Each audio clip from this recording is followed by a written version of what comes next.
دوسری چیز اس مہینے کے اندر کہ میرے رسول خدا حضرت محمد مصطفیٰ صلی اللہ علیہ وسلم،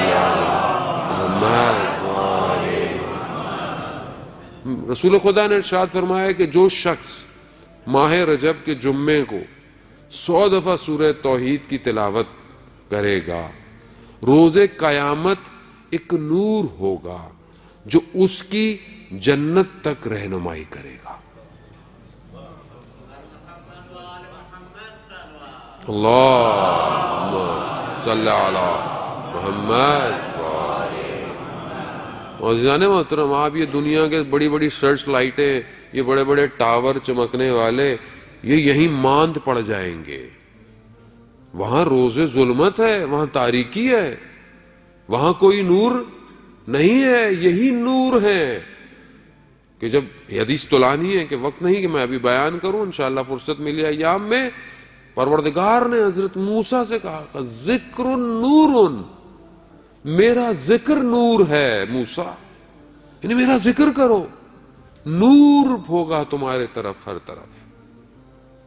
ایک شہید ہو گیا، جب شہید ہو گیا جوان تھا، ایک بڑے عالم دین ان کے گھر ان کے والدین سے ملنے گئے تو کہا آپ کے بیٹے میں 2 خصوصیتیں تھیں، ایک تو اپنی فیلڈ میں تھا اتنا کہ اس کو شہید کر دیا گیا، دوسری چیز وہ خدا کا شب کی تنہائی میں عابد تھا۔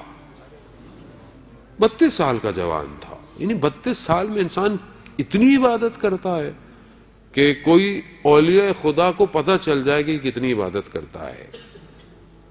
انہوں نے کہا کہ روز قیامت روز تاریکی ہے، سورج نہیں ہے قیامت میں، جب کیونکہ آپ کو پتا ہے سب ختم ہو جائے گا، محشر الگ سے برپا کی جائے گی، وہاں پہ یہ سورج نہیں ہے۔ کہا وہاں پر کچھ لوگ ہوں گے کہ جن کے بدن سے نور نکلے گا، اور اس نور کی روشنی میں کئی لوگ صراط کا راستہ طے کریں گے۔ کہا آپ کا بیٹا ان میں سے ایک ہے۔ اللہ اکبر، یعنی انسان خود تو نورانی ہو اور لوگوں کو بھی نور کے ساتھ قیامت میں لے کے جائے۔ اس نور کو ڈھونڈیں، یہ انویسٹمنٹ کریں اس دنیا کے اندر، اس نور کی ضرورت ہے۔ آپ سٹور کرتے رہیں ساری دنیا کی لائٹیں، یہ یہیں بجھ جائیں گی۔